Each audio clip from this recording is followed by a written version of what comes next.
Hey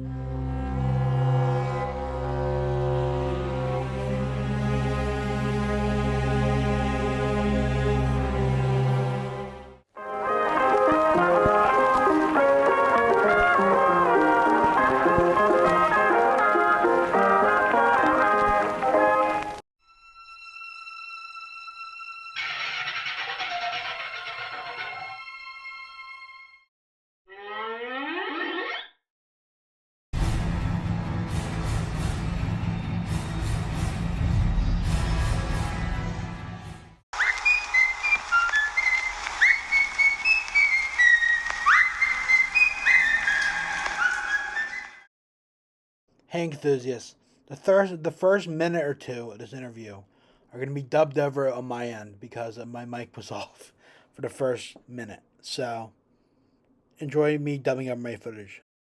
Hey enthusiasts, it's me, AlvinMunk 500 from Inky News. Today we have our very special guest all the way from Scotland, Derek McEwan. Hello. Derek is the voice of Big Steve in Bendy and the Dark Revival. How are you today, Derek? Oh, I'm good. I'm just plodding us along as usual. Try not to sort of bump into any walls, knocking down any sort of little Inky guests and things like that. How about yourself? How are you? Thanks for asking, Derek. I'm doing good. I started some 2D animation courses earlier this summer, and I'm doing great. So that's cool. Not many people know that about me, but yeah. Huh? Nice, nice. So let's jump into some questions. What do you say, Derek? Yeah, go for it. Okay. The first question is, can you give us a little bit of background about yourself before you got into voice acting? Oh, before I got into voice acting, wow.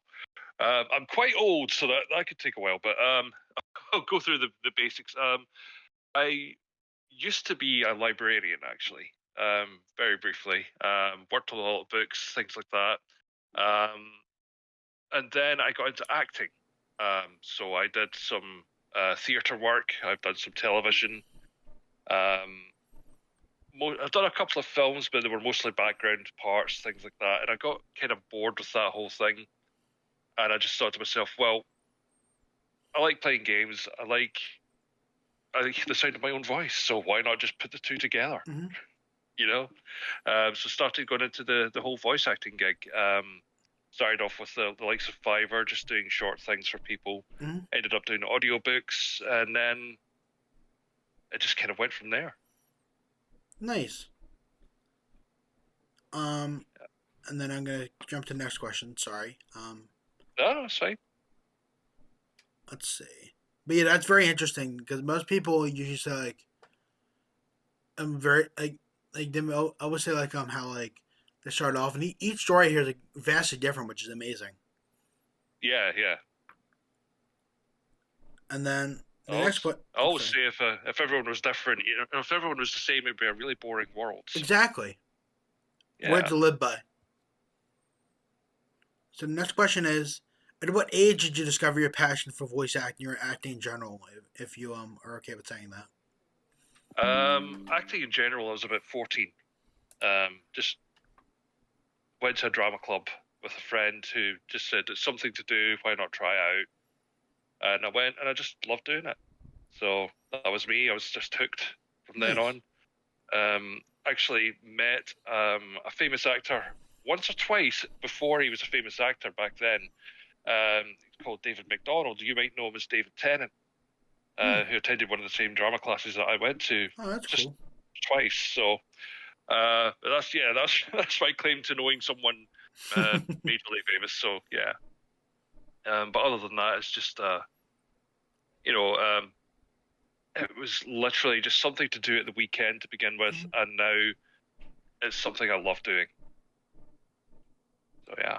That's always good to hear that you love the thing you do. Because as someone who also wants to do animation, I always like try to do like work that or like let the passion drive before I have to do this job, you know.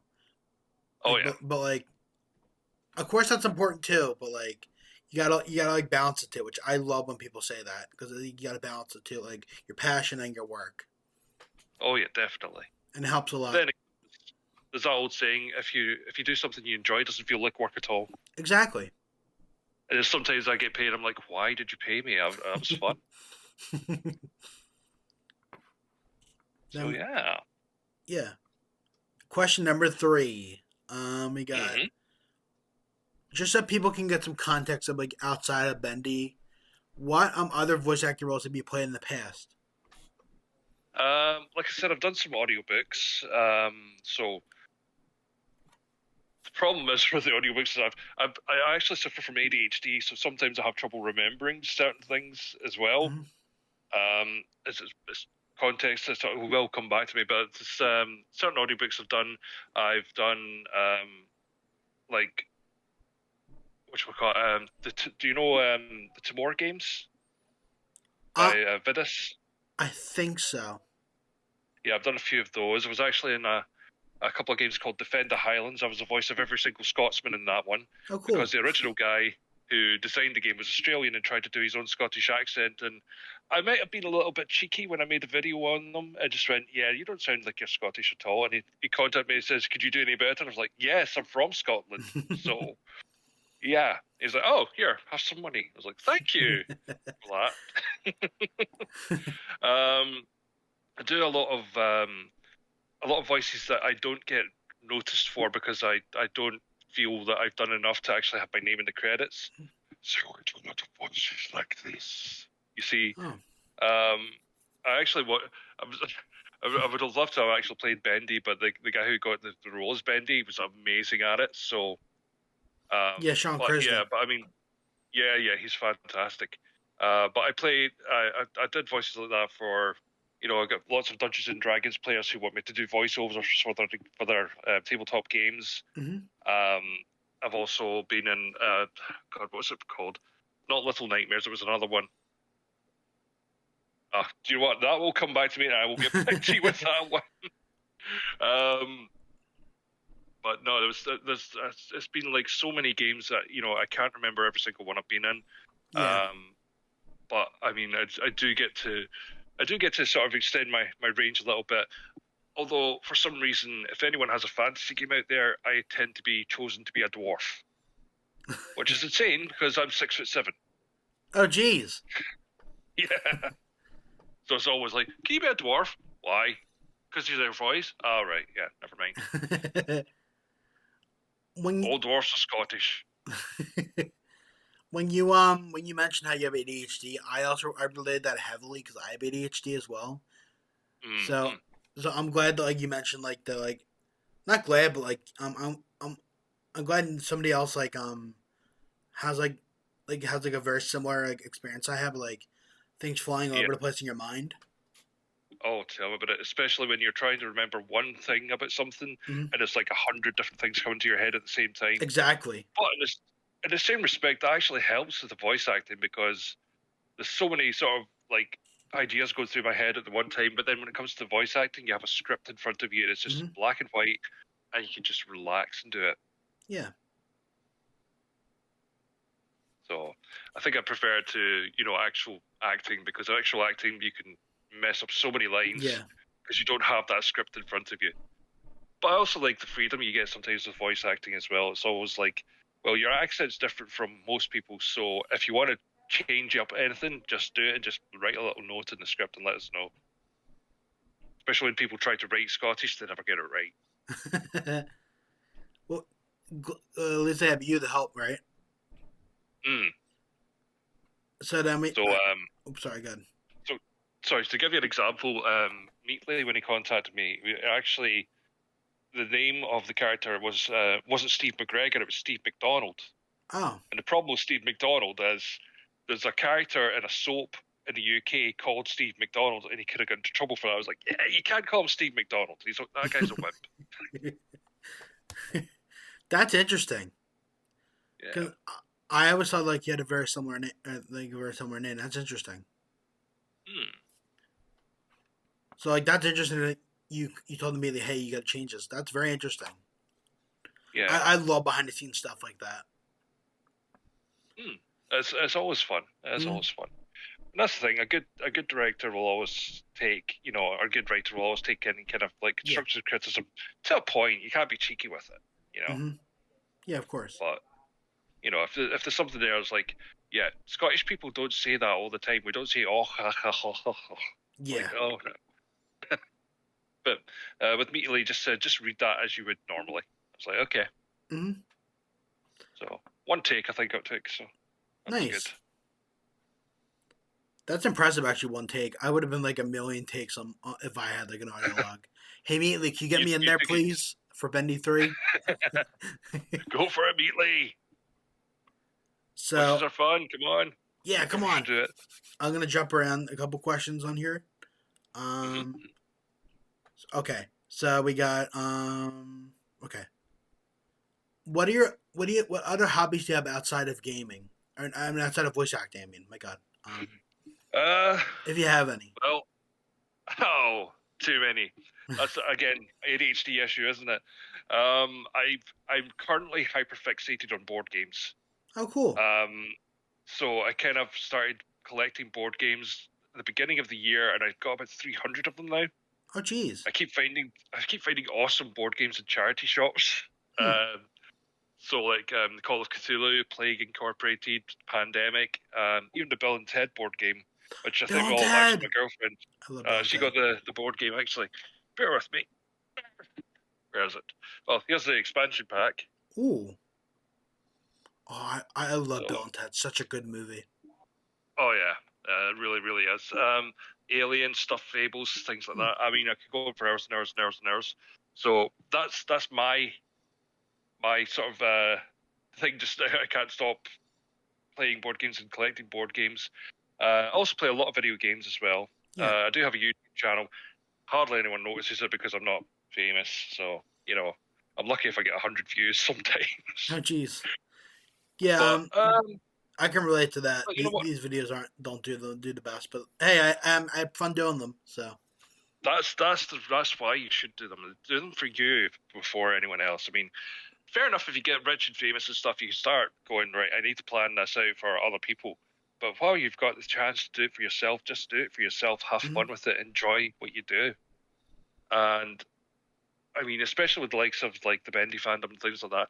When Bendy first came out, I was one of the first people. In fact, I was the first person to actually have a video of it out there.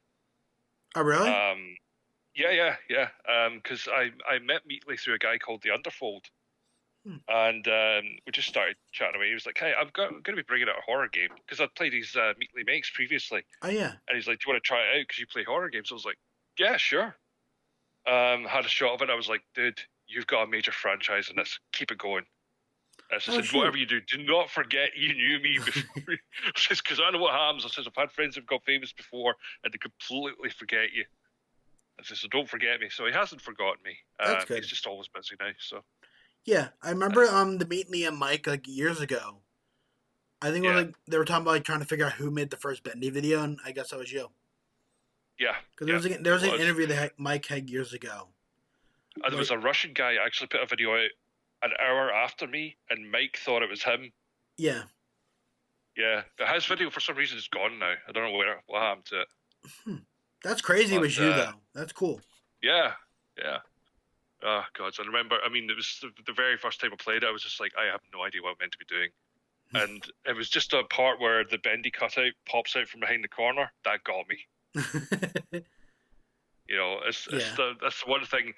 I'm not scared of monsters. I'll shout at them. I'm Scottish. That's what I do. Inanimate objects, though, like mannequins or even just a beam falling from the roof, that'll get me every time. Yeah. So, but sorry, I went off on a tangent there. No, you're fine. You're fine. But I remember back I played Bendy like I think it was like a couple months after it came out, like right as like Chapter 2 was about to release. Well, I didn't play it until then because I didn't have like a PC to play it at the time. Because I was just starting high school, and I had what's it called? I had like an iPad only at the time, so I had I was watching my favorite YouTubers play it, and I was like, this is actually a really nifty little game. I can't wait to see where it goes. Oh, definitely. And I mean, there's still so much that people don't know about it as well. I mean, I've tried asking Meatley And he's still like, nope, not telling you. There's people have only found about 5% of the Easter eggs in the first game. No. He mentioned that on his Twitter. He said there's still like a bunch of Easter eggs in the first game to find. Yeah, And Dark you're still Revival. going to find out what's happened with that pipe organ where the guy screams every time you touch it. Yeah. I love that Easter egg. Oh yeah. But I wonder where the screaming's coming from. That's the question. Though. Is there someone stuck in the pipes? Yeah, actually, funny enough, one of my friends was playing Dark Revival or Ink Machine yesterday because he played it for the first. He played it for the first time since it came out. Back when way back when Chapter 1, like everything looked really different. Yeah, And yeah. he was like, "Who was stuck in the pipe?" And I was like, "We don't know." No. That's the fun part of it is Yeah, you can do that. You can have all these theories and everything, and that's one of the things I love about the game. And I love the fact that the game changes so much as you're playing it. Like every chapter's slightly different, and that's one of the things that actually put me off the Five Nights at Freddy's franchise is because it was the same thing over and over and over and over, and it just got boring yeah. after a while. I mean, to the point where I actually managed to complete. Was it Five Nights at Freddy's 4? I think it was night 5. I completed it with my eyes shut because I could tell everything that was going to happen. That's crazy. Yeah, I think I put a video of that up somewhere, but I'll have to look for it. I think That it's an sounds old very channel. interesting. Yeah. All right, I'm gonna jump into the next question very quick. Let's see. Okay, so these two kind of go hand in hand because they're basically what Bendy's biggest like themes are: cartoons and video games. So I'm gonna ask Yeah. you probably a difficult question. It's what's your favorite cartoon character and video game character, but also why? Wow, there's so many. There's way too many. I love cartoons. I'm. What do they call me now? I'm a Zennial. I was 1979 when I was born, so I was at the end of Gen X, beginning of Millennial. So I grew up with cartoons. Mm-hmm. You know, so I grew up with like Transformers, Thundercats, He-Man, things like that. And trying to narrow cartoons down is insane. Yeah. I'll try and think of one that actually makes me laugh a lot. I love Invader Zim. Oh, it's such a good show. Yeah, and my favorite character from that has to be Gur because she's just nuts. I love Gur, and but I love the voice actor that does the voice of Zim as well. Because I mean, he was in the Power Rangers as Alpha 5, things like that. And Mm-hmm. he was also in the Grim Adventures of Billy and Mandy. But he's it's not like he's got a huge range of voices, but Yeah. he does it with such conviction. It just makes me laugh every time. So Yeah. yeah, I'll go for Gur from Invader Sim for now. That could change in 5 minutes. Could. Video game series that I love is the Yakuza series just now. And yes, I know people would expect me to go, oh, but it has to be Bendy because I want to. Nah. I love Bendy, right? Mm-hmm. But I absolutely adore the Yakuza series. I'm looking forward to the Yakuza show that's going to be on Amazon Prime soon. And it's just people don't like it because at the beginning there's a lot of talking. But as you get into the game, Yeah. there's a serious part of it, and then there's the side quests. The side quests are hilarious. I mean, I've been playing Like a Dragon Infinite Wealth since December. And I'm still playing through it, trying to get through all the side quests. I haven't even finished the main story yet. That gives you an idea of how many side quests there are. Yeah, there's probably a bunch. I think I'm about 300 or 400 hours into the game. Oh, geez. That's a lot of time. Oh yeah. But I do love it. I mean, that's the thing. When you get a good sort of JRPG like that, something that keeps you interested the entire time, then that's fun. There's also so many good storylines in it as well. So, for anyone who hasn't played the Yakuza series, go for it. Just realize at the beginning you're going to have a lot of talking, but after that, you're just going to be in for a lot of fun. Especially when you get to go and play with the Sega arcade machines and stuff. You get to play old Mega Drive games and old arcade games that are actually cool. On the actual system. So, yeah. So now we're going to jump into the Bendy portion of the questions. Bendy specific stuff. Okay. So we have the first question in the Bendy section. How does it feel to be a part of the Bendy series and fandom? You kind of explored that a little bit earlier, but yeah, I mean, it's so much. It's a lot of people would say, "Oh, it's a huge responsibility and stuff like that," but no, it's fun.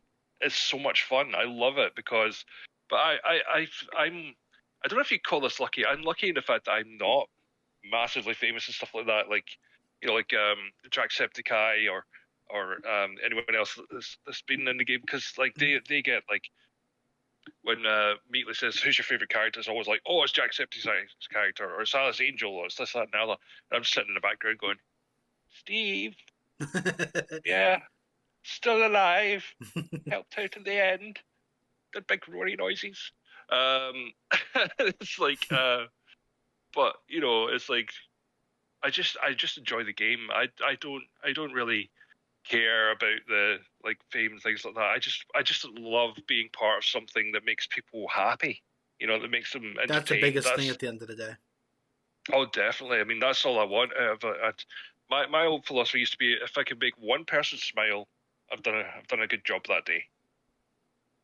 So, and as long as people enjoy the characters that I play, especially with Big Steve. I mean, Big Steve's a big softie.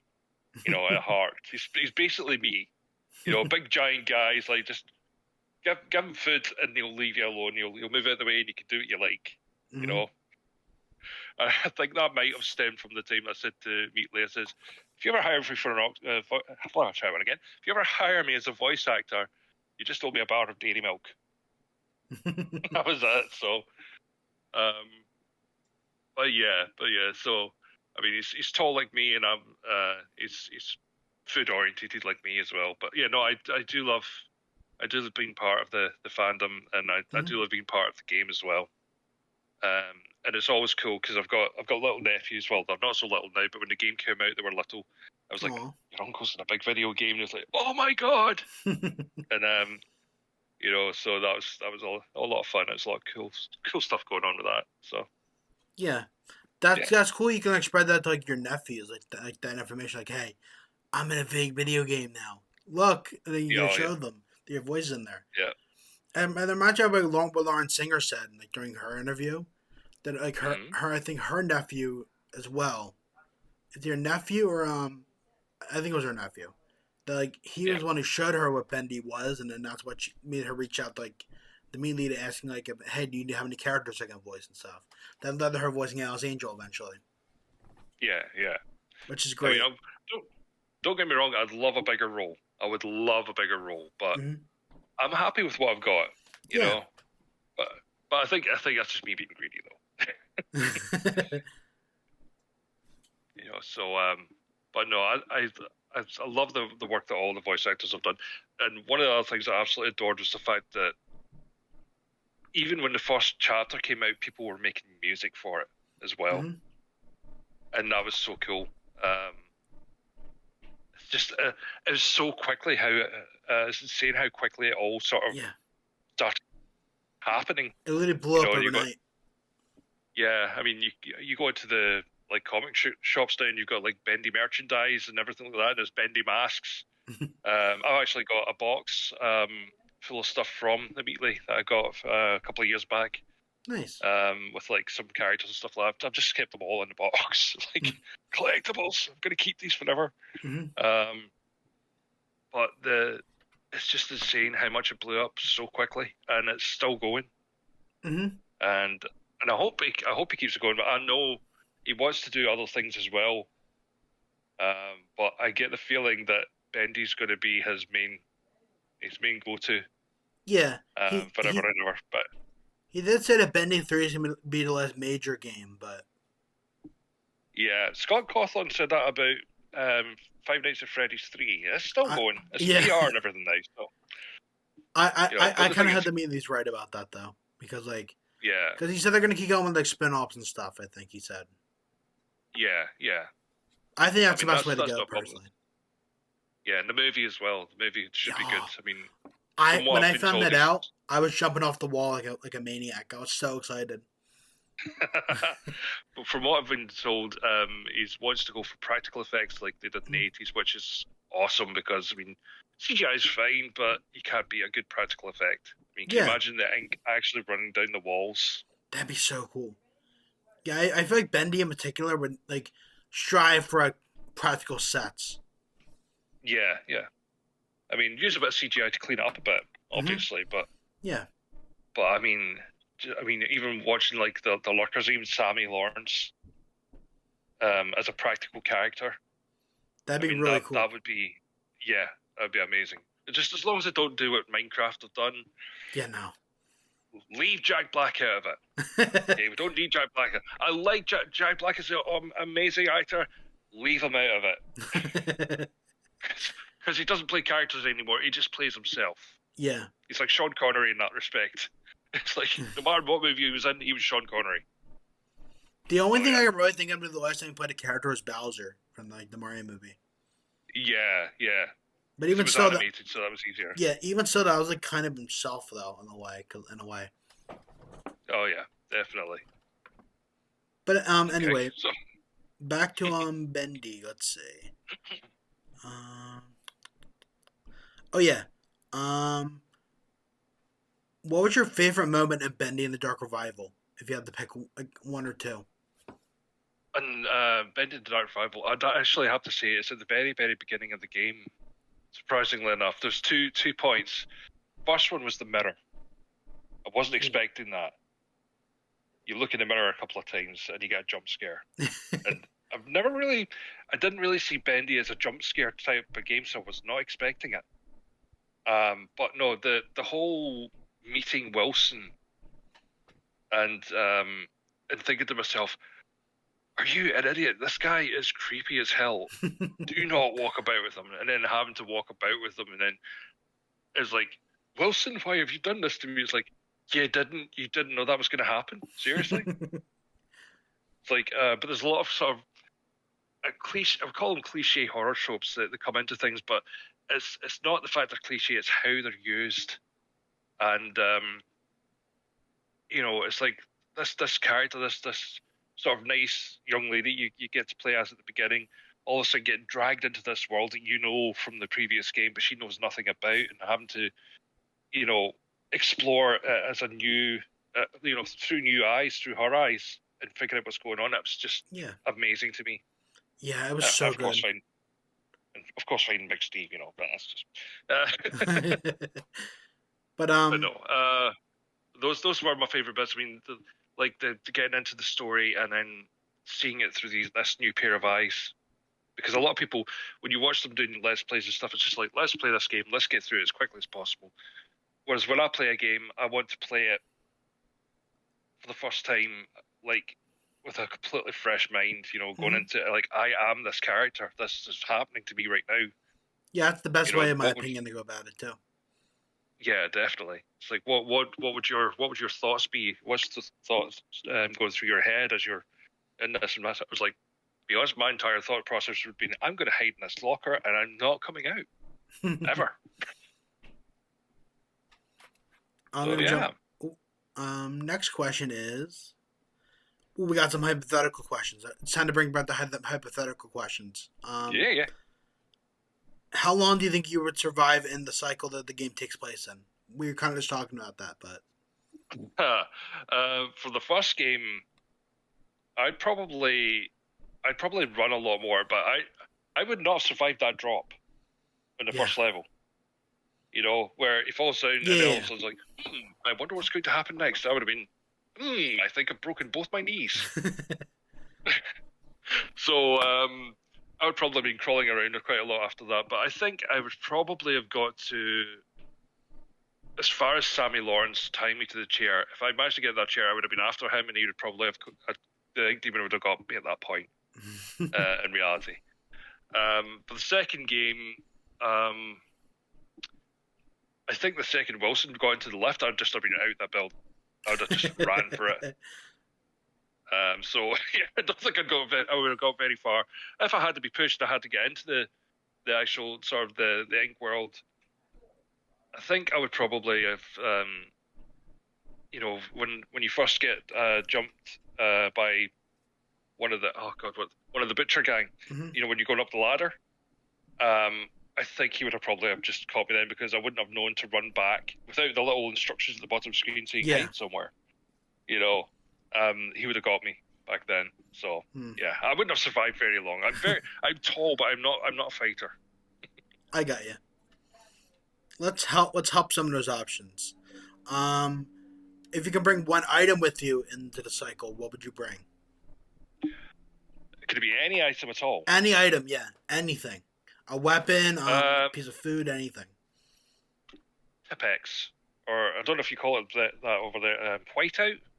You know, stuff you get where you Oh yeah, paint whiteout. over ink. Yeah, just that's it. Bye bye ink demon. That's a So good the answer. never-ending bottle of whiteout. And then the opposite question: what would you bring out of the cycle with you back into the real world? A creature, food, an item, anything. I think I'd have to bring Boris. That was my answer too. I love Boris. Yeah, you know, like warrior Boris, not sort of Boris where he's had his heart ripped out, Mm-hmm. but no, Boris is awesome. He's so cool. I mean, you can play the banjo and everything, so Mm-hmm. you know why not? And it'd be great because he could fight, so you could just have him with you, like big sort of inky bodyguard that everyone loves. Mm-hmm. And then I'm gonna jump As into for the. Oops, sorry, God, my bad. sorry, as for an item, probably the scythe from the first game. You know, the secret scythe. Yeah, Yeah, I'd probably take that about with me, yeah, just because it looks cool. that's smart. I'd have it hanging on my wall. I love that. I never actually unlocked that in the game, but I've seen people unlock it. It's so cool. Yeah, yeah. All right, next question. We had three major questions left. Mm-hmm. Down to the last three. So we have if you could tell Big Steve one thing, what would you tell him? Chill out, man. You'll get your food soon. Yeah, that'd be basically it. Because I mean, he gets so aggressive when he doesn't get fed. You know, sitting there, he's trying to eat parts of himself. It's like, dude, you're gonna get food at some point. You know, just chill, relax. Mm-hmm. You know, order takeout if you have to. Nick Hart's just round the corner. Oh, imagine Alice be using that like an Inky Uber app. That'd be kind of funny. She'd be using Oh, that that would all be the time. brilliant. You should have that in the next game. Yeah, come on, Inky Uber. Lee. Just have Steve doing the driving, and he comes up and it's like, okay, where's the food? Gone. Second to last question. What are your personal hopes for the future of Bendy as a franchise? I just really hope that it just continues to be fun, more than anything else. That he just goes with his original plan. He does what he wants to do because I mean his ideas for Bendy are phenomenal, and I mean nobody knows what's going on in his mind, but every time he brings something out, it's just perfect for it. And just really don't be too influenced by outside forces. Basically, you know, Mm-hmm. you could take this in so many different directions, but the direction you've got to go just now is fantastic, and I can't wait to see what happens with it next. I'm the same way. Like I want it to be fun about anything, so I'm very Oh excited yeah, to see what yeah. direction they're going in next. And then Although last, I would say good. get rid of that whole thing. Do you remember that chapter 3 in Bendy the Ink Machine where you had to do the fetch quests? Yeah, Oh, I hated that. That was my worst part. that was like my least. Yeah, I didn't like that part of the game, but everything else about the chapter is fine in my opinion. But yeah, the fetch quests were. Yeah, yeah. I'm glad they did away with that in Dark Arrival mostly, like because Dark Oh, Arrival improved upon everything pretty much in the original game. That's how yeah, I feel. definitely. I mean, that's why you've got to like watch his polls and things like that because he's testing what people Yeah, like and what they don't like. So answer honestly in the polls. Don't just go for the funny answer. you know, I always answer those genuinely. Yeah. I hope you guys at home are too. Answer those polls genuinely. Don't do the funniest answer. Answer genuinely. Yeah. Because your Or answer if you could do the affect the next funniest Bendy game. Yeah. Or if you do the funniest answer, at least leave a comment. Yeah. And then last but not least, you ready for the last question, Derek? Yep, I'm ready. Do you have any tips or advice to give to people who want to get into voice acting? Yes. Practice a lot. Get books, any kind of books, your favorite books, read them out loud, give your characters different voices, things like that. Try and remember what those voices are. Practice tongue twisters as well. They can be quite difficult, but keep it going. And also remember to communicate with people, talk to people, because sometimes 100 times you could go for an audition 100 times and maybe only get one audition, but it's that one audition that could set you off on your path. So don't lose heart. Don't ever lose heart. Just go for it. Keep it going, and never stop talking. And it helps if you've got ADHD, because then you never do. But no, just practice as much as you can. Just be a little bit insane if you have to be, because that's what it takes sometimes. Because you've got to do all these different voices as well. So yeah. Long story short, keep at it. Don't give up. Very well said, Derek. Well, that's going to conclude this edition of Inky News, the interviews. Thank you, everyone, for watching, and hope to see you next time. See ya. The end.